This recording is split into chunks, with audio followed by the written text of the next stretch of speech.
बृहस्पतिवार बोलते भी हैं। तो बृहस्पतिवार मतलब हाईएस्ट दशा, जो आत्मा की हाईएस्ट दशा होगी वो। तो बाबा कह रहे कि ऐसी दशा ये एक continuous phase of that soul हो जाता है। वैसे भी कहते हैं ना, इस पर दशा चल रही है, तो वो उस पीरियड में, और वो पीरियड का कोई पर्टिकुलर ड्यूरेशन नहीं होता है। राहु की दशा तो कभी कभी 10-10 साल तक चलती रहती, कहते हैं ना। तो फेज चलता रहता है उस आत्मा के प्रति। तो इसी तरह अभी हमारे ऊपर है बृहस्पति की दशा कि बिजनेस में लॉस हो रहा है, मतलब राहु की दशा है, किसी के ऊपर चल रही है, क्योंकि बिजनेस में लॉस हो रहा है, क्योंकि बीमारी है। बाबा ने कहा कि कभी भी कुछ भी हो जाए, बच्चों पर बृहस्पति की दशा ही है। तो इसका प्रूफ है स्थिति, बृहस्पति की स्थिति, ये बृहस्पति की दशा है। तो बाबा के शब्दों में हम सुनेंगे कैसे उस स्थिति में लाना है। तो आज का सोमान ही है, मैं दिव्य प्रकाश आत्मा हूँ। आज यही सारा दिन मैं आत्मा, और मुझ आत्मा से जैसे भ्रुकुटी से प्रकाश निकल रहा है। पूरे मुरली में ट्राई करें, 10 बार फील करें मिनिमम। ये प्रकाश पूरे वातावरण को पावरफुल कर रहा है। 22/7 मीठे बच्चे, वृक्षपति बाप ने तुम बच्चों पर बृहस्पति की दशा बिठाई है। अभी तुम अविनाशी सुख की दुनिया में जा रहे हो। अच्छा, प्रश्न है, अविनाशी बृहस्पति की दशा किन बच्चों पर बैठती है और उनकी निशानी क्या है? किन बच्चों पर अविनाशी बृहस्पति की दशा है? अविनाशी है और किन बच्चों पर है? और अविनाशी मेन तो ये नहीं कि आज मेरा स्थिति अच्छी है तो बृहस्पति की दशा है। आत्मा अभिमानी बनते हैं तो हाँ, और किसकी, उनकी निशानी क्या होगी? पूरा पूरा बाबा को बलि चढ़ते हैं, हर्षित मुख, स्टेबल रहते हैं, बाबा को बलि चढ़ते हैं, डिस्टर्ब नहीं होते। निश्चिंत। बाबा ने आज कहा कि रोज जो मुरली और बच्चे ज्ञान लेते हैं। जीते जी देह के सब संबंधों को त्याग अपने को आत्मा निश्चय करते हैं, जीते जी ये फीलिंग किसी भी देहधारी के प्रति डिपेंडेंसी नहीं, इसको कहेंगे त्याग। त्याग मतलब कोई फिजिकल तो नहीं है ना, त्याग। लेकिन जीते जी कोई भी देहधारी के तरफ मेरी डिपेंडेंसी नहीं है। वो है तो ठीक, नहीं है तो ठीक, ये स्थिति है। तो ये स्थिति आना, इसको कहेंगे जीते जी देह के सब संबंधों को त्याग। और अब इसको कितने समय में लाना है? अब हम ये तो कह देते कि अभी हमारी स्थिति है नहीं, लेकिन लानी तो है ना, कोई परिस्थिति आए उसके बाद लाना है। अभी से देखिए, हम पूरे मुरली में आप देखना, फाइंड आउट करना कैसे उस स्थिति को लाना है। ऐसे निश्चय आत्मिक बुद्धि वाले बच्चों पर बृहस्पति की दशा बैठती है। उनके ही सुख का गायन है कि अतीन्द्रिय सुख गोप गोपियों से पूछो, उनकी खुशी कभी भी गुम नहीं हो सकती। गीत है ओम नमो शिवाय। तो ये है देहधारी के प्रति डिपेंडेंसी नहीं। ओम शांति। बच्चों ने बाप की महिमा सुनी। आज के दिन को कहा जाता है वृक्षपति डे, जिसको मिलाकर कहा है बृहस्पति। संस्कृत में गुरुवार को बृहस्पतिवार कहते हैं, वीरवार, बृहस्पतिवार। इनको ही गुरुवार भी कहा जाता है। न सिर्फ गुरुवार, आज के दिन क्या है, बृहस्पति हो गया, नॉट ओनली सदगुरुवार। सदगुरुवार। सदगुरुवार। सतगुरुवार, सतगुरु का दिन है। तो विशेष बहुत बड़ा दिन होता है सतगुरुवार। बंगाल में बहुत मानते हैं, गाया जाता है मनुष्य सृष्टि का बीज रूप, इसलिए वृक्षपति कहते हैं। बीज ठहरा तो पति भी ठहरा।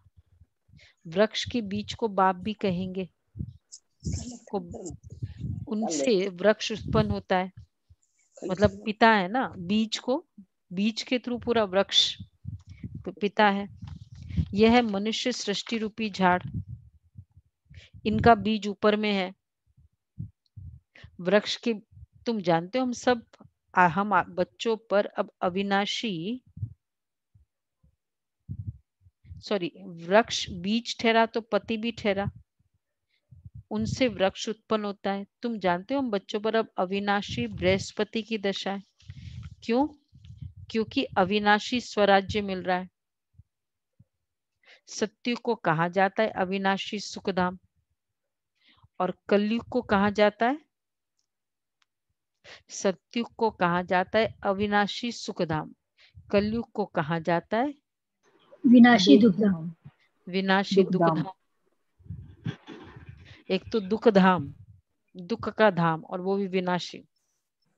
अभी दुख धाम का विनाश होना है, सुखधाम अविनाशी है। आधा कल्प चलता है, तो जो अविनाशी वृक्षपति स्थापन कर रहे हैं। बच्चों को सर्विस के लिए पॉइंट्स नोट करनी है। प्रदर्शनी में यह मुख्य पॉइंट समझाने की है, क्योंकि मनुष्य तो कुछ भी जानते नहीं है। बरोबर यह है ज्ञान।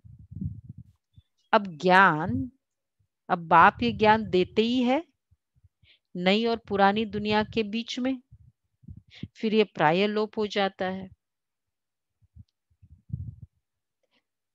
तो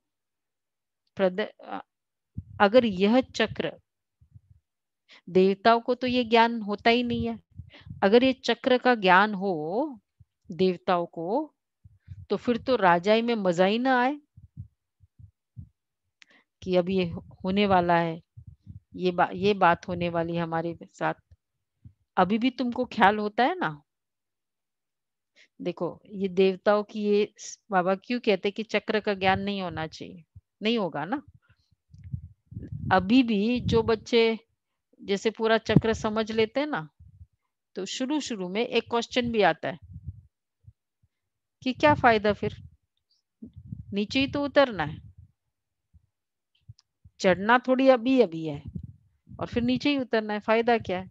अभी भी तुमको ख्याल होता है ना, क्या राज्य लेकर फिर हमारी यह हालत होगी। शुरू में जनरली सबको आता ही है ये क्वेश्चन, क्योंकि यही कंसेप्ट है कि लीन हो जाना परमात्मा में। सुना हुआ ये था कि ये बात होती है, मतलब ऊपर ही बैठे रहना तब तो कुछ फायदा है, नीचे आना और इस तरह आना फिर तो फिर फायदा क्या हुआ। तो बाबा कहते हैं, तो बरोबर, तो अभी तुमको ख्याल होता है ना, चक्र को तो फिरना ही है। वर्ल्ड की हिस्ट्री ज्योग्राफी रिपीट हो रही है, तो कैसे रिपीट हो रही है ये तुम बच्चे जानते हो। यह है मनुष्य सृष्टि। तो अगर ये ख्याल आए तो क्या करना है, ये ख्याल आए कि क्या फायदा, चक्र को रिपीट ही तो होना है। आधा कल्प तो इतना बढ़िया रहेगा, उसके बाद भी द्वापर भी बढ़िया रहेगा। इवन कलयुग में ऑल्सो भी वेरी कंफर्टेबल रिलेटिवली। ये संकल्प करो। ठीक है, उतरना है, लेकिन उतरने की स्टाइल तो देखो कि भाई ये कितना सुख, 2500 साल तो पता ही नहीं दुख का, और उसके बाद भी देवी देवता घराने के तो 3/4 है ना। और संगम युग में, जैसे ही संगम युग शुरू होता है, देवी देवता घराने वाले क्या होता है, हम लोग ब्राह्मण क्या बन कहते जाते हैं, बाबा मिल गया बस, सब सब कुछ मिल कुछ मिल गया। तो इस घोर दुनिया के हिसाब से घोर कलयुग में तब भी इतना फायदा है? नहीं फायदा है, बाकी समय तो फायदा है ही है। तो अभी दुखधाम का विनाश होना है, सुखधाम अविनाशी है, आधा कल्प चलता है। वर्ल्ड कैसे रिपीट हो रही है तुम बच्चे जानते हो? तुम्हारी बुद्धि में मूल वतन का झाड़ भी है, सेक्शन सबका अलग अलग है। ये बातें कोई के बुद्धि में कभी नहीं होगी, कोई शास्त्रों में तो ये लिखी हुई नहीं है। हम आत्मा असुल शांति धाम की रहवासी है, अविनाशी है। चलो अपने घर देखकर आ जाते हैं। सुबह बैठे थे थोड़ी देर, मैं आत्मा गई ऊपर परमधाम, अपनी सिटिंग चेयर पे बैठ जाए, एकदम बाप दादा सम्मुख बाबा।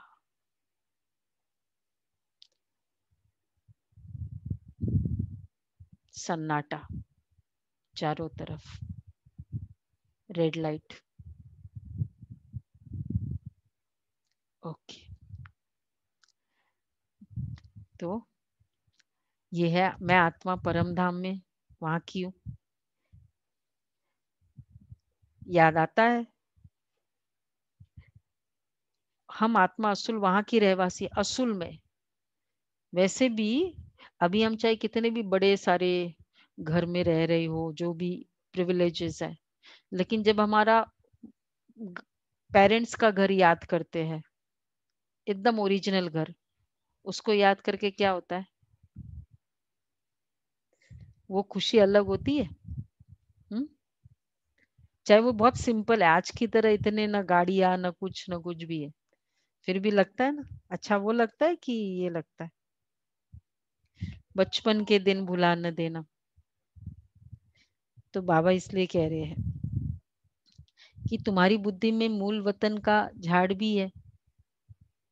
वह समझते है बुदबुदा पानी से निकल फिर उसमें मिल जाता है। तुम्हारी बुद्धि में सारा झाड़ है, सागर से बुदबुदा निकला आत्मा, परमात्मा सागर से, और फिर जाकर वापस उसमें लीन हो जाता है। तो कितना फिजिकल, आत्मा को मेटाफिजिकल को फिजिकल बना दिया कि बुदबुदा मेटाफिजिकल जैसी चीज का कोई एग्जाम्पल दे सकते हैं हम? कोई भी चीज, दिखने वाली चीज मेटाफिजिकल है? कोई भी, सब फिजिकल है। तो फिजिकल से मेटाफिजिकल का आंसर कैसे, कंपैरिजन कैसे होगा? बुदबुदा निकला, अब अगर सागर से बुदबुदा भी निकले तो निकलता कोई बाहर थोड़ी जाता है निकल के। सागर से बुदबुदा निकलता कैसे, बाहर निकलता है क्या? तो फिर करोलॉरी भी तो कोई मैच होनी चाहिए ना उसके साथ। हम ये बड़े क्वेश्चन करते थे गुरुजी को, क्योंकि लॉजिक कुछ तो मैच होनी चाहिए ना। सागर से बुदबुदा निकल रहा है, बारिश की बूंदे सागर में गई, वो एग्रीड है, वो दिखाई देती, पता है वो है, वो फिनोमिना है। पर बुदबुदा निकलने का कौन सा फिनोमिना है साइंस में? कौन है साइंस के महारथी यहाँ? नहीं, और पानी, बारिश की बूंद भी गई तो वो तो सेम चीज ही है ना। वो भी मैटर है, वो भी मैटर है, और वो भी पानी, वो भी वो तो पानी। फिर चलो, मतलब फिनोमिना को भी तो एग्री करेंगे, फिर वो उसके ठीक है। ऑब्जेक्ट्स को, वो एक अलग बात है। तो ग्रेविटी हुई ना, ऊपर जाने वाली कौन सी चीज हुई? तो हम ये क्वेश्चन बहुत करते थे कि बुदबुदा कैसे निकलता होगा सागर से। नहीं, बबल बन के सागर में ही तो रहती है, बबल कोई बाहर थोड़ी निकलता है। Bubble is a part of the ocean. तो कहने का भाव मतलब है नहीं इसका आंसर। वह समझते बुदबुदा पानी से निकल फिर उसमें मिल जाता है। तुम्हारी बुद्धि में सारा राज है, रॉन्ग नहीं है, ये एक्यूरेट है।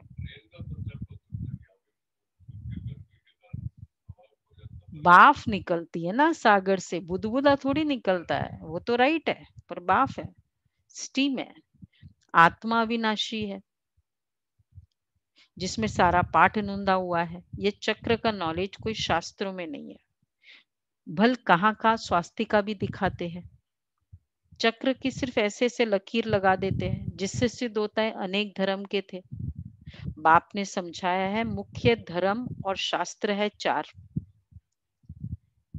फिर देखो कितनी वृद्धि होती है। अच्छा, गीता कब सुनाई गई? बाप कहते हैं मैं कल्प के संगम युगे ही आता हूं। उन्होंने फिर कल्प अक्षर निकाल सिर्फ संगम युगे युगे युगे लिख दिया है।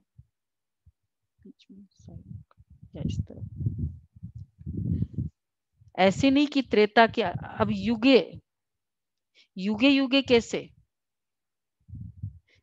युगे युगे कैसे लिखेंगे? त्रेता अंत में आएगा, सतयुग अंत में आएगा शिव बाबा। देखो युगे युगे मतलब कितने सारे लिमिटेशंस है युगे युगे आने के लिए। फर्स्ट ऑफ ऑल उसका पर्पस भी तो होना चाहिए। एकदम तुमने एकदम हाईएस्ट डॉक्टर को बुलाया, बहुत परफेक्ट पावरफुल ऑन्को सर्जन को बुलाया, बहुत पावरफुल। किसके लिए बुलाया? वैसा पर्पस भी तो होना चाहिए। इतना बड़ा केस हो तब तो वो आए कि ये केस है ना, ये एक तो ऑन्को सर्जन, वो भी हाईएस्ट जो है इस तरह का, वही हैंडल कर सकता। सतयुग में ऐसा केस हुआ कोई? वो डॉक्टर बिना केस हिस्ट्री सुने आएगा ही नहीं ना, उनके पास ऑर्डिनरी में तो नहीं आएगा ना। हाँ। तो फर्स्ट ऑफ ऑल केस ऐसा होना चाहिए कि इतना, और उसके आने का प्रूफ है कि फिर महाकाल है, सबको ऊपर जाना है वापस। महाकाल है ना, परमात्मा सबको परित्राणाय साधूनाम विनाशाय च दुष्कृताम धर्म संस्थापनार्थाय। तो इतना विनाश वाला स्टेज आया जो वो लेकर जाए सबको, वहां का विनाश करने और फिर लेकर जाने, ऐसा स्टेज आया। एक खाली हिरण्यकश्यप के लिए आएगा क्या वो? एक के लिए मैं आऊंगा? अगर सिर्फ एक के लिए कोई प्रधानमंत्री बहुत बड़ा इंडस्ट्रियलिस्ट है, उसके लिए एक के लिए जाए और बाकी और किसके लिए नहीं, तो फिर क्या कहेंगे लोग? तो क्वेश्चन उठाएंगे। तो युगे युगे अक्षर बहुत सारे इसमें कॉन्ट्राडिक्शंस है। ऐसे नहीं कि त्रेता के अंत द्वापर के आदि के संगम पर आते हैं। वास्तव में संगम युगे और कोई धर्म और कोई धर्म स्थापन नहीं करते हैं। ऐसा भी नहीं कि त्रेता के अंत द्वापर के आदि पर इस्लाम धर्म स्थापन हुआ, नहीं। त्रेता के अंत और द्वापर के शुरुआत में नहीं इस्लाम धर्म स्थापन हुआ। इस्लाम धर्म कब हुआ? कहेंगे द्वापर में स्थापन हुआ, लास्ट में नहीं था। ये संगम का सुहावना समय है। देवता वाम मार्ग में चले गए, वो है द्वापर का फेज। मतलब आत्मा की योग बल की पावर चली गई अभी, तो वो द्वापर का फेज शुरू हो जाता है। जहां ये फील होने लगता है कि मैं मेल या मैं फीमेल, मैं मेल, मैंने मेल का चोला धारण किया है, एग्रीड, लेकिन मैं मेल हूं, ये है द्वापर युग। तो इसलिए अभी हम संगम युग में क्या पुरुषार्थ कर रहे हैं? मैं आत्मा, चलो ये फीमेल का चोला है, मेल का चोला है, ठीक है, मैं आत्मा हूं। तो बाबा कहते ये रूहानी मेला संगम पर ही होता है। उन्होंने पानी की गंगा का नाम बाला कर दिया। ज्ञान सागर पतित पावन को जानते ही नहीं है। उसने कैसे पतित दुनिया को पावन बनाया? कोई शास्त्रों में है नहीं। अब तुम बच्चों को बाप कहते मामेकम याद करो। देह के सब धर्म त्यागो किसको कहते हैं?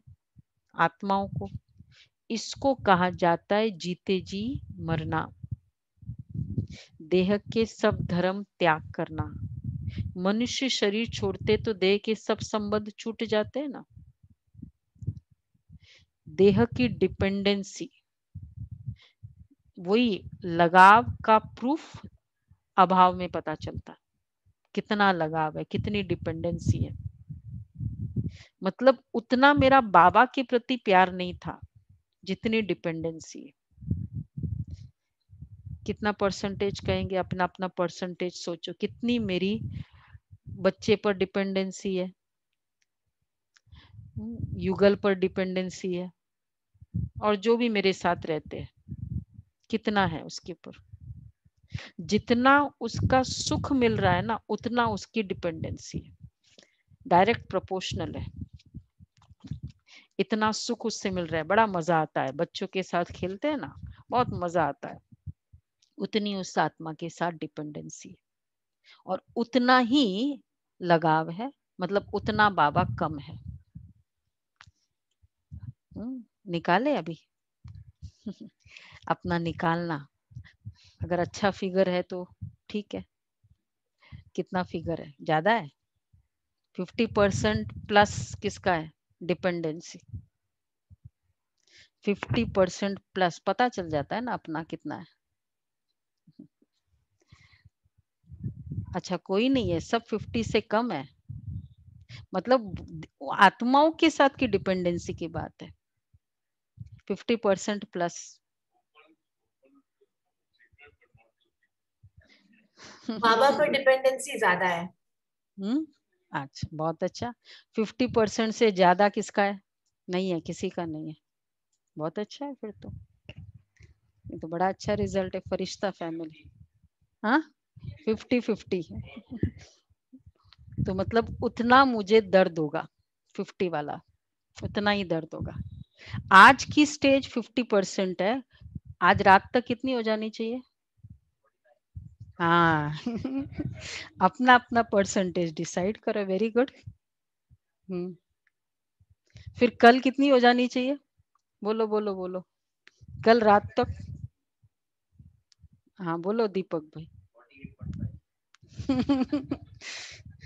एनीवेज बहुत अच्छा है। यहाँ बोल रहे हैं कि 49 हो जाएगा आज रात तक, फिर कल आएगा 48.5 हो जाएगा, ये कह रहे हैं। इसका मतलब 50 दिन में कितना हो जाएगा फिर तो? फिर तो सतयुग कब का आ गया होता, 85 इयर्स लगते ही नहीं।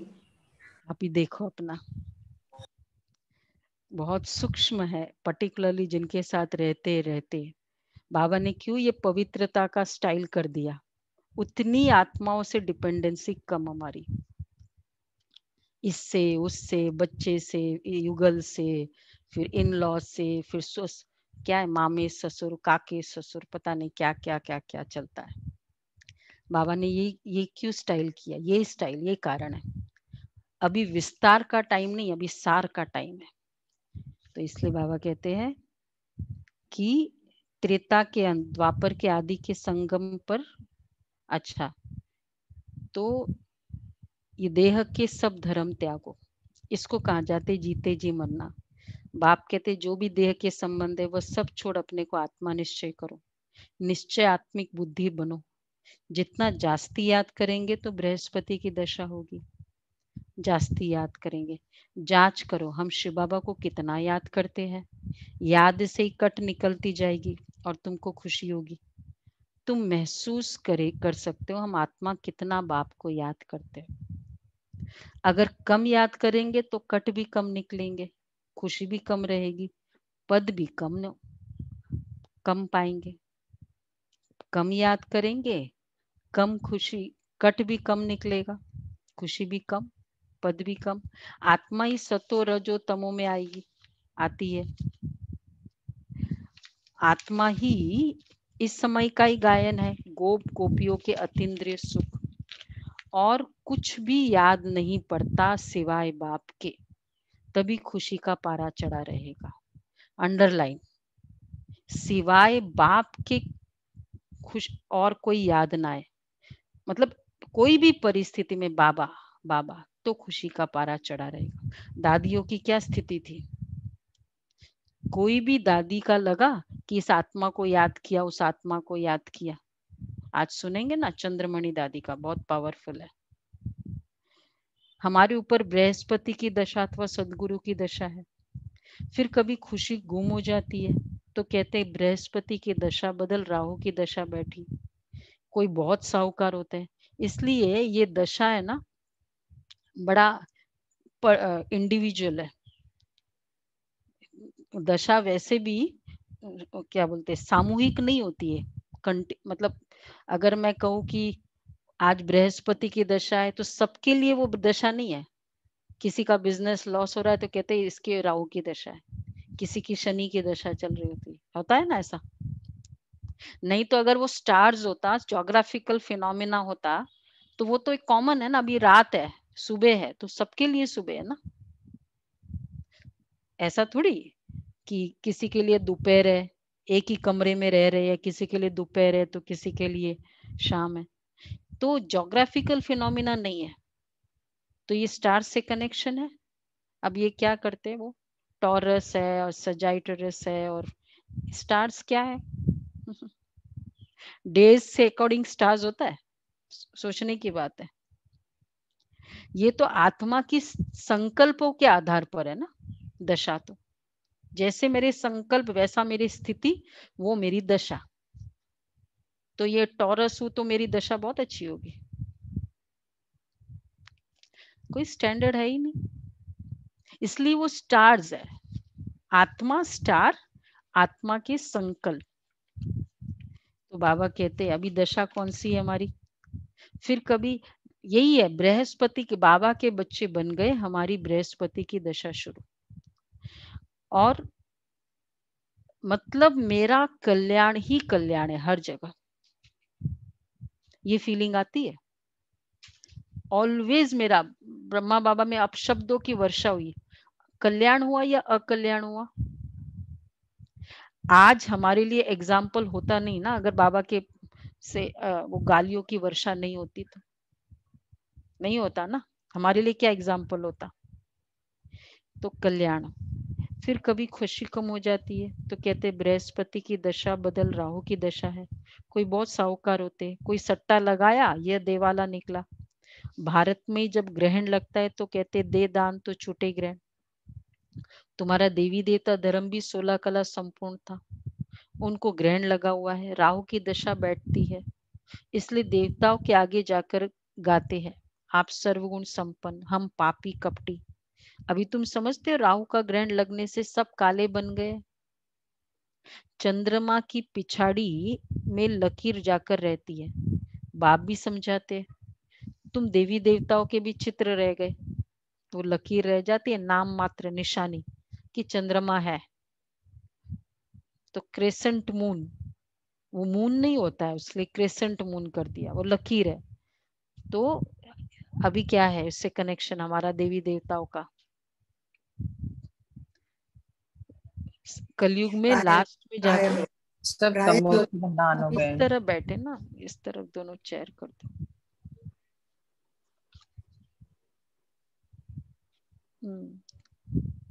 जीरो। मतलब ये जाकर देवी देवताओं के चित्र है, यही यादगार है ना, यही यादगार है। तो बाबा कहते हैं कि तुम भी वहां समझा सकते हो।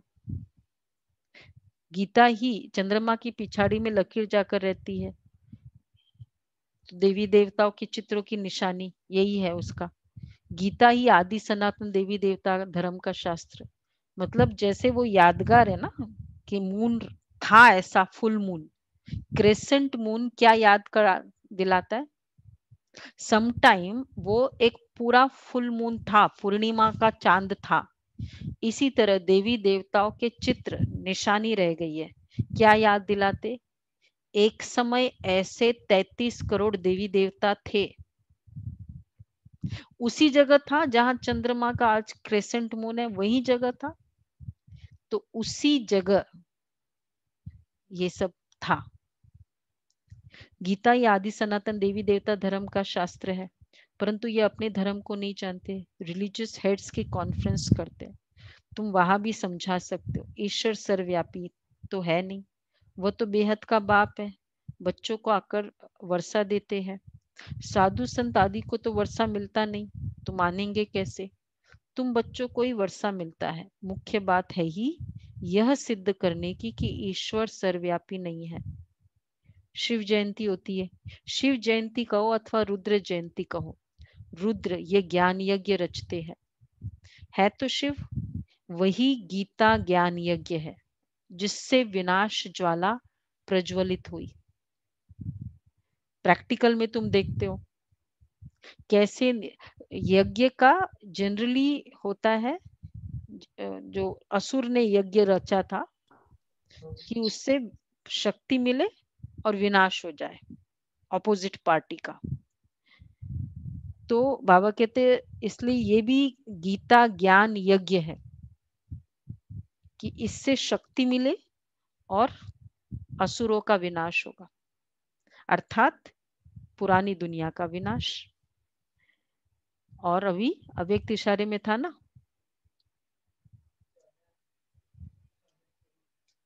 जितना हमारा साइलेंस की वहां बढ़ रहा है, इसका मतलब यहाँ हम ब्राह्मणों की साइलेंस की स्थिति बढ़ रही है।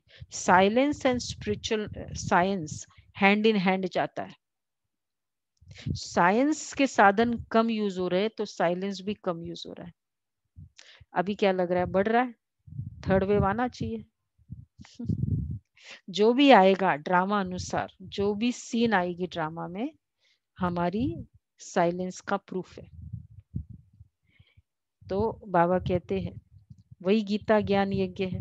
साकार तो कुछ कर न सके, वह बेहद का यज्ञ है। इनमें सारी पुरानी दुनिया स्वाहा होनी है। तुम जब पास हो जाएंगे तो पूरा योगी और ज्ञानी बन जाएंगे, तो क्या होगा, तुम बच्चे पूरे पास हो जाएंगे, एकदम सर्वगुण संपन्न, 16 कला संपूर्ण। पूरे घर में रहकर तुमको लगता है जैसे मतलब हम यूनिक है, ऐसे हो जाएंगे। तो क्या जरूरी हो जाएगा फिर तुम्हारे लिए, नई दुनिया लाना जरूरी हो जाएगा ना। कोई भी एक नया फेज हो जाता है घर में। अब जैसे बच्चे की शादी होती है तो एक नया घर या नया कमरा देते हैं ना, तो बच्चों की स्थिति इतनी अच्छी हो जाएगी तो बाबा को नई दुनिया लाना पड़ेगा ना, नई दुनिया होनी ही होगी ना। इसलिए हम क्या कहते हैं कई बार बच्चे कि एक्चुअली हम लोग इस दुनिया के लिए फिट नहीं है। कई बाबा के बच्चे है ना, बड़े ऑनेस्ट होते हैं, ये होते हैं, तो कहते हैं हम लोग फिट नहीं है इस वर्ल्ड में। वैल्यू बेस्ड होते हैं। तो ऐसों के लिए तो ला रहा है बाबा। तो बाबा क्या कह रहे हैं देखो, प्रैक्टिकल में तुम देखते हो कि फिर नई दुनिया चाहिए, नरक का जरूर विनाश चाहिए। राजस्व अश्वमेध अक्षर भी ठीक है, घोड़े को स्वाहा करते। वास्तव में तुम्हारा ये रथ राजस्व अश्वमेध, मालूम है ना, एक पूरा नाम वापस इस यज्ञ का, पूरा इस यज्ञ का नाम राजस्व अश्वमेध अविनाशी रुद्र ज्ञान गीता यज्ञ। रुद्र गीता ज्ञान यज्ञ, रुद्र गीता ज्ञान यज्ञ, ये यज्ञ इतना बड़ा है। तो राजस्व अश्वमेध अविनाशी रुद्र गीता ज्ञान यज्ञ, बड़े बड़े नाम बाबा ने, प्रजापिता ब्रह्मा कुमारी छोटे नाम नहीं है ये। तो अब तुम बच्चों, इसलिए हम जो लोग कहते हैं ना यज्ञ के समीप, ये सीरीज है। यज्ञ मतलब ये यज्ञ, ये संस्था नहीं है, ये यज्ञ है। ये प्रज्वलित होती है, इसमें स्वाहा होता है, इसका पर्पस होता है, इसलिए इसको यज्ञ कहते हैं। अब तुम बच्चों को कितनी खुशी होनी चाहिए, हमको वृक्षपति बाप पढ़ा रहे हैं, हमारे ऊपर अब बृहस्पति की दशा है, हमारी अवस्था बहुत अच्छी है। फिर चलते चलते लिखते बाबा हम तो मूंझ गए, हम बहुत खुशी में थे। बृहस्पति की दशा मीन्स व्हाट, अचल अडोल अवस्था, बृहस्पति की दशा, एक बाप दूसरा न कोई, बृहस्पति की दशा, संपूर्ण न्यारापन, साक्षी अवस्था, साथी अवस्था, बृहस्पति की दशा, यह है बृहस्पति। तो अगर ये दशा है, ये अवस्था है, मतलब ये दशा है। तो अब हमारे ऊपर बृहस्पति की दशा है, हमारी अवस्था बहुत अच्छी है, इसलिए दशा अवस्था। फिर चलते चलते लिखते बाबा हम तो मूंझ गए, पहले हम बहुत खुशी में थे। देखो अवस्था चाहिए, स्थिति नहीं। ओनली स्थिति से काम नहीं चलता, स्थिति तो टेम्पररी भी होती है, अवस्था लॉन्ग लास्टिंग होती है। कहते हैं ना हमारी स्थिति हिली नहीं, तो वो उस समय में हिली नहीं, पर अवस्था मतलब over a period of time की स्टेज है। तो बाबा कहते हैं हमारी अवस्था बहुत अच्छी है।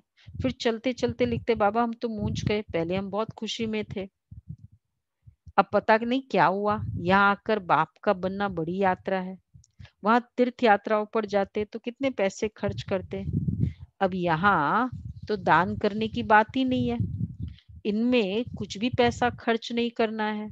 वह है जिस्मानी यात्रा है, तुम्हारी है रूहानी यात्रा है। जिस्मानी यात्रा से फायदा कुछ भी नहीं। गीत में भी है ना, चारों ओर लगाए फिरे फिर भी जन्म जन्मांतर दूर रहे। यात्रा किया परमात्मा के नजदीक हुआ। जो भी जिस्मानी यात्रा की, किसको ये फीलिंग हुई कि बहुत नजदीक हुआ? ग्रुप का ग्रुप गया, यात्रा की, अब मेरा भगवान से ना, जहां भी यात्रा की, अमरनाथ से बहुत क्लोज का रिलेशन हुआ। कई बार जब हम जाते हैं तो जो लॉजिस्टिक्स होते हैं उसमें जितना बुद्धि लगाना होता है, फिर जब साथ में जाते तो 10 आत्माओं के साथ जाते, 10 के संस्कार अलग, जर्नी है वो, और उसमें कितने प्लस माइनस हो जाते हैं वो यात्रा में। बाय द टाइम हम वहां पहुंचते हैं, फिर दर्शन थोड़े समय, फिर बाह्य मुक्ता, इधर जाना है उधर जाना है, तो फाइनली ये सब करके हम फिर वापस आते हैं।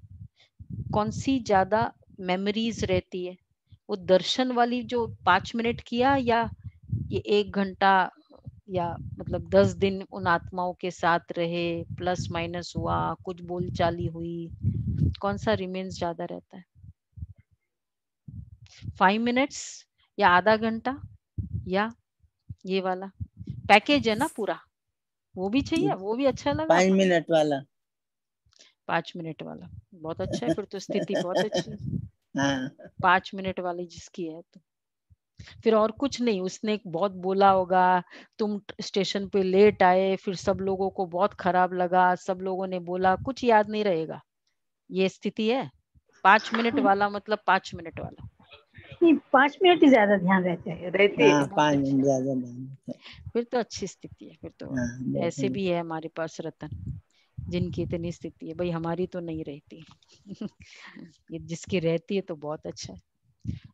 कुछ भी, कल ही था ना हमारा टॉपिक, लव लवली लवलीन, मतलब मैं हर्ट्स और रिग्रेट्स पुराने, इसने ऐसा कहा, उस दिन ऐसा कहा था, इसके सामने भी बोला था, उसने ऐसा मुझे अलग साइडलाइन किया था, ये सब हर्ट्स वुंड्स माइंड में है, तो परमात्मा प्यार नहीं है अभी तक।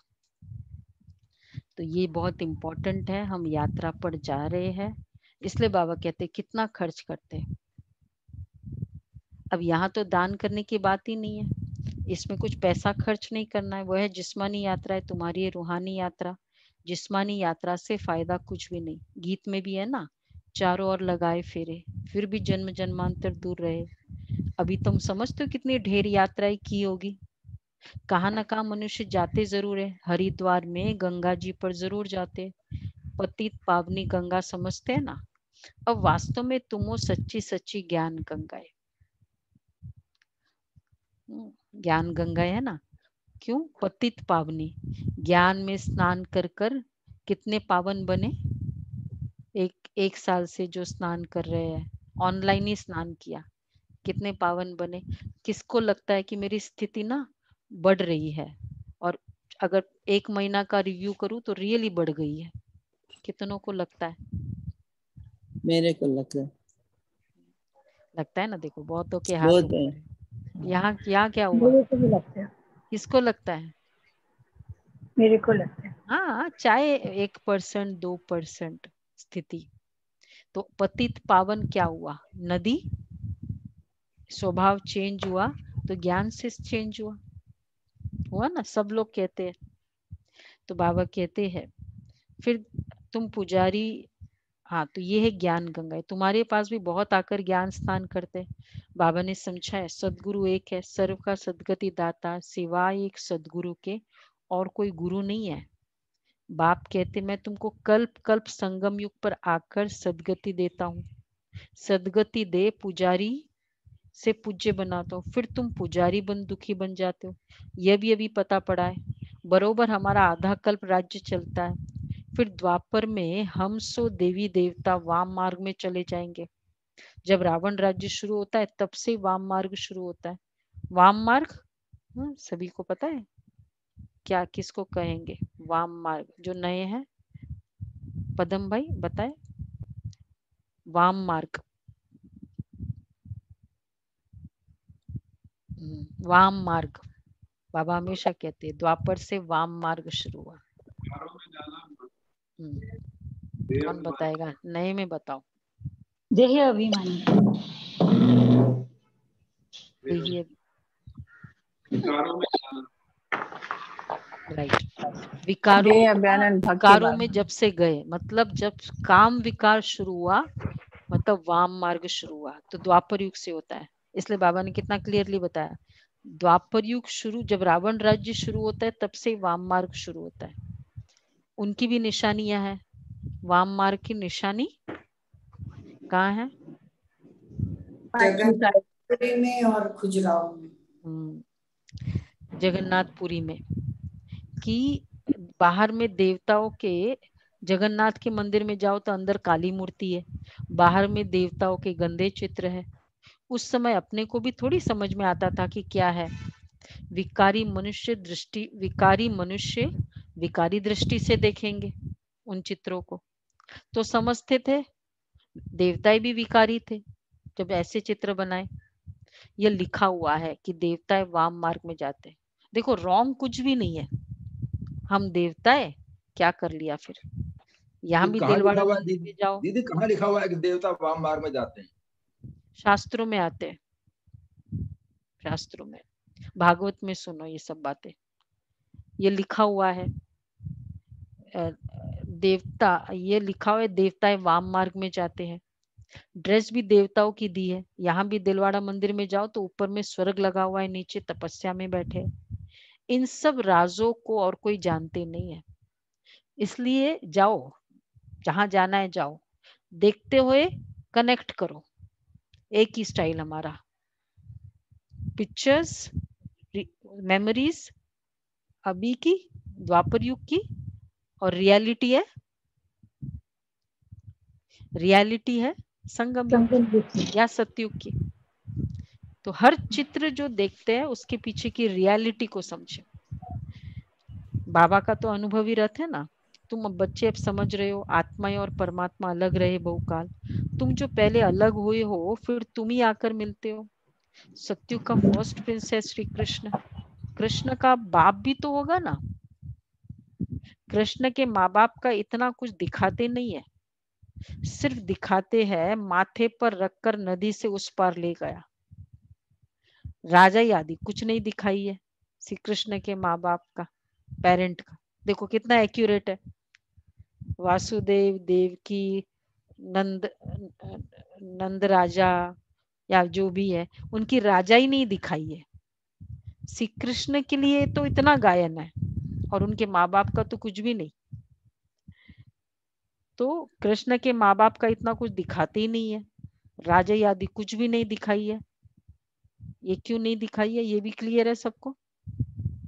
क्योंकि संगम युग पे पढ़ाई नहीं की, इतनी पढ़ाई नहीं की जितनी श्री कृष्ण ने की संगम युग में।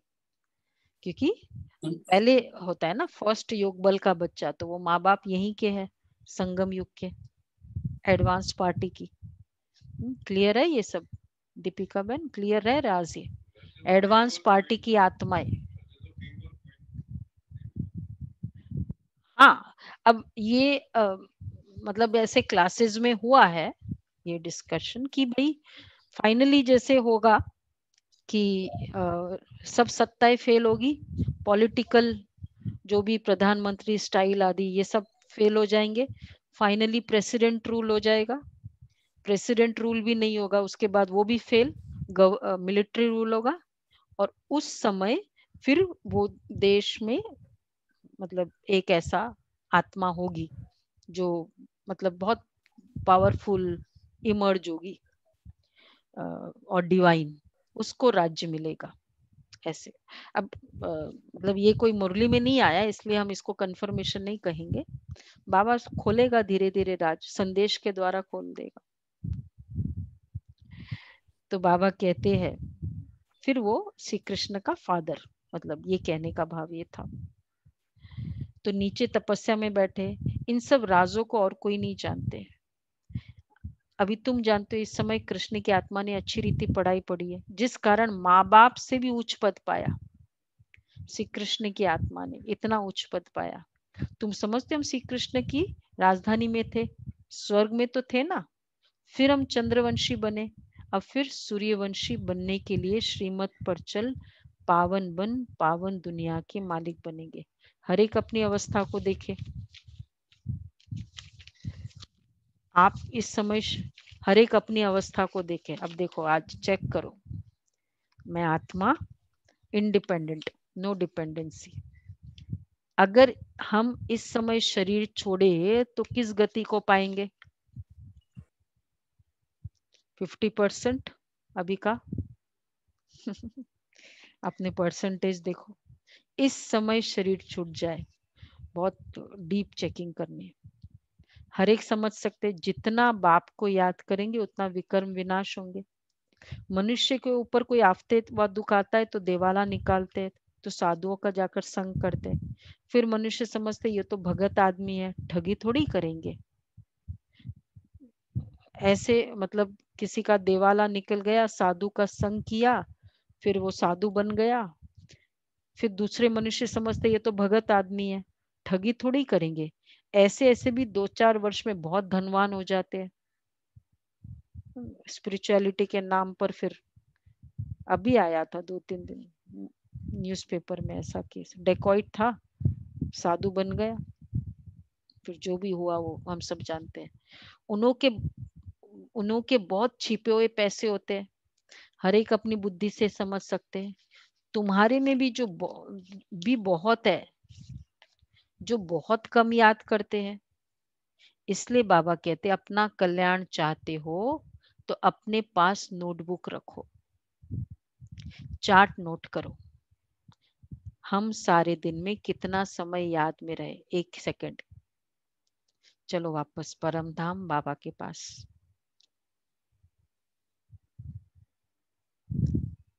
और अब एकदम बाबा की दृष्टि, सामने बाबा। अब बाबा की दृष्टि सामने।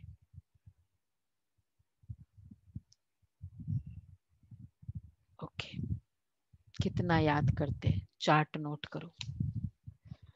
तो आज का इंक्लूड करना है चार्ट में।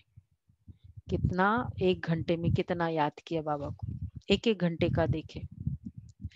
अपनी उन्नति है, तुमको तो सिर्फ याद का चार्ट लिखना है। बाबा को याद नहीं करेंगे तो उच्च पद नहीं पाएंगे, विक्रम विनाशी नहीं होंगे तो उच्च पद कैसे पाएंगे? फिर सजाई खानी पड़ेगी। देखो, मोचरा जो नहीं खाएंगे तो पद अच्छा मिलेगा। मोचरा मानी पुराने समझते हैं, नयों को शायद नहीं पता। मोचरा और मानी, मोचरा मतलब थप्पड़, मानी मतलब मक्खन की रोटी। थप्पड़ खाओ और फिर मक्खन की रोटी मिले। मतलब हम जब सूक्ष्म वतन में जाए, मतलब जाएंगे इस शरीर से आत्मा, तो पूरे इतना विक्रम विनाश हुए नहीं, किए नहीं इधर योग के द्वारा, वहां थप्पड़ खाएंगे, फिर बाबा छोटा मोटा पद दे देगा, मानी दे देगा। बाबा ये कह रहे, मोचरा खाकर फिर कुछ थोड़ा बहुत पद पाना है, वो क्या काम का? देखो हमेशा कहते हैं ना, घर में थप्पड़ मिल जाए वो ठीक है, बाहर सबके सामने लोग थप्पड़ मारे ना, वो और ज्यादा एम्बेरेसिंग है। कौन सा अच्छा है? नहीं, यही है ना। तो अभी मेरे सामने परिस्थिति आ जाए ना, वो अच्छा है। बीमारी हो गई, रिलेशंस में प्रॉब्लम हो गया, आया मोचरा, पनिशमेंट आया, पर वो बाहर वहां जाके भगवान के सामने सारे ट्रिब्यूनल बैठी हो, उसके सामने थप्पड़ खाना, क्या जचता है? सारे दादियाँ बैठी होगी और सामने फिर थप्पड़ खाओ बाबा की, और फिर पद भी मिले। चलो उतना तो है कि पद अच्छा मिले। गुलजार दादी अब कहती थी, नीलूबेन ने कहा ना कि दादी कहती थी, मतलब बहुत तकलीफ होती थी ना, जो जिस तरह से मेडिकल प्रोसीजर होता था, तो कहते थे कि जितना हो ना बाबा यहाँ ले ले चलेगा, अब मुझे और जन्म नहीं लेना है। जितना भी बाबा को इस शरीर द्वारा जो भी हिसाब किताब करना है बेशक करे। छोटा नंदी तो बाबा कहते मोचरा जो नहीं खाएंगे तो पद अच्छा मिलेगा, मोचरा खाकर फिर कुछ थोड़ा बहुत पद पाना वह क्या काम का। धर्मराज का मोचरा न खाए बेइज्जती न हो, यह पुरुषार्थ करना है। तुम देखते हो शिव बाबा बैठा रहता है, फिर धर्मराज भी है, तुमको सब साक्षात्कार कराते हैं, तुमने यह किया था। देखो बाबा क्या कहेंगे, सुना तुमने यह किया था, याद है? सुना? कौन है वहां पीछे? दीदी दीपक एक भाई। क्वेश्चन पूछना है हम्म, कि दादी दादी ने अभी जन्म नहीं लिया है, गुलजार दादी ने? वो पता नहीं अभी, ये कोई क्वेश्चन हमें सूक्ष्म वतन में जो संदेशी तत्व नहीं, सूरज भाई ने क्लियर बताया, उनका मतलब वो वैसे तो क्लासेस में भी आया बताया था नहीं कि है। दादी ने कहा था, तो उनकी 2 इच्छाएं थी। बाबा ने कहा अब उनका जन्म नहीं होगा, ऊपर स्पेशल सेवा करवा रहे हैं बाबा। हाँ मतलब ये बोला हुआ है क्लासेस के थ्रू, क्लासेस के थ्रू, संदेश नहीं। तो बाबा कहते हैं पिछाड़ी में फिर उसी समय सजाए उतनी ही खाते। कितनी दादी की निसंकल्प स्टेज थी, जन्म नहीं लेना, कौन सी स्टेज चाहिए उसके लिए? निसंकल्प, पूरे ओवर, मतलब पूरा जन्म ऐसा था। पिछाड़ी में थोड़ा रोटी टुक्कड़ मिला, उससे क्या फायदा, मोचरा तो नहीं खाना चाहिए। बाप कहते तुम भी व्यापारी हो तो अपनी अवस्था की जांच करनी है, पोता मेल निकालते हैं, कोई 6 मास का, कोई 12 मास का, कोई तो रोज का भी निकालते हैं। बाप कहते हैं तुम भी व्यापारी हो, कोई विरला व्यापारी बेहद के बाप से व्यापार करे। धन नहीं तो अच्छा धन नहीं तो तन मन तो है ना, उनको शराब भी कहते हैं। धन से सेवा नहीं कर सकते, तन से करो, मन से पावरफुल संकल्प रखो तो वो तो कर सकते हो। उनको शराफ भी कहते हैं। किसको? बाबा को, क्योंकि मट्टा सट्टा करते ना, भाई तुम कुछ करोगे ही नहीं और फिर बाबा दे दे, ऐसे कैसे चलेगा? हमारे पास कैपेसिटी है, तन से सेवा कर सकते, नहीं करेंगे तो मट्टा सट्टा बाबा कहते हैं ना, तो उनको शराब भी कहते हैं, मट्टा सट्टा करते हैं ना। तुम तन मन धन देते हो, रिटर्न में फिर 21 जन्म के लिए कितना वर्षा पाते हो? बाबा हम आपका हूँ, ऐसी युक्ति बताओ जो हमारी आत्मा और शरीर इन लक्ष्मी नारायण जैसा बन जाए। बाबा कहते मैं तुमको कितना गोरा बनाता हूँ, एकदम रूप ही बदल देता हूँ, दूसरे जन्म में तुमको फर्स्ट क्लास शरीर मिलेगा। तुम वैकुंठ में भी देखते हो, तुम जानते हो ये मम्मा बाबा फिर लक्ष्मी नारायण बनेंगे, एम ऑब्जेक्ट भी दिखाते हैं। अब जो जितना पुरुषार्थ करे, अगर पुरुषार्थ पूरा नहीं करेंगे, धमचक्र मचाएंगे तो अपना ही पद भ्रष्ट करेंगे। अच्छा, मीठे मीठे सिके लदे बच्चों प्रति मात पिता बाप दादा का याद प्यार, गुड मॉर्निंग। रूहानी बच्चों की, रूहानी बाप दादा को याद प्यार, को याद प्यार, और नमस्ते। नमस्ते। शुक्रिया बाबा, शुक्रिया बाबा। थैंक यू बाबा। धारणा के लिए सार है, अपनी अवस्था की स्वयं जांच करनी है, कि जांच स्वयं ही करनी है। अपने कल्याण के लिए डेली डायरी रखनी है, जिसमें याद का चार्ट नोट करना है। दूसरा है बेहद के बाप से सच्चा सच्चा व्यापार करना है।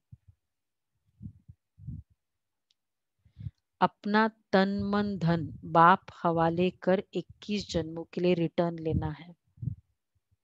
निश्चय बुद्धि बन अपना कल्याण करना है। वरदान है, पहली श्रीमत पर विशेष अटेंशन दे, फाउंडेशन को मजबूत बनाने वाले सहज योगी भव। बाप दादा की नंबर 1 श्रीमत है, अपने को आत्मा समझकर बाप को याद करो।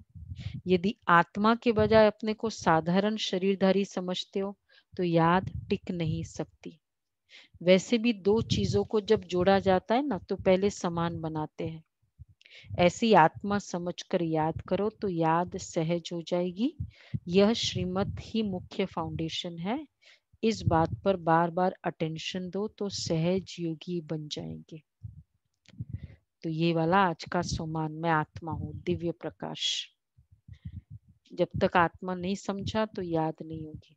तो इसलिए जैसे हमने आज पुरुषार्थ किया अभी कि मैं आत्मा और एकदम शक्तिशाली किरणें आत्मा से एक ऐड करो तो और इजी हो जाएगा याद करने। पूरे दिन में जैसे 1 घंटे में 5 बार। स्लोगन है, कर्म आत्मा का दर्शन कराने वाला दर्पण है, इसलिए कर्म द्वारा शक्ति स्वरूप को प्रत्यक्ष करो। कर्म आत्मा का दर्शन कराने वाला दर्पण है, इसलिए कर्म द्वारा शक्ति स्वरूप को प्रत्यक्ष करो। अच्छा, आज का अव्यक्त इशारे है।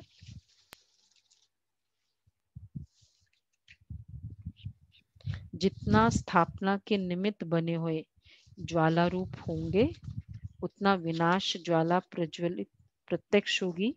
संगठन रूप में ज्वाला रूप की विश्व की याद विश्व के विनाश का कार्य संपन्न करेगी। इसके लिए हर सेवा केंद्र पर विशेष योग के प्रोग्राम चलते रहे तो विनाश ज्वाला को पंखा लगेगा। योग अग्नि से विनाश की अग्नि जलेगी, ज्वाला से ज्वाला प्रज्वलित होगी। आग से आग भड़कती है, योग ज्वाला। तो अभी हम या तो इस महीने या अगले महीने एक योग भट्टी का प्रोग्राम रखेंगे संडे के दिन। ओके जी, आज का क्या करना है?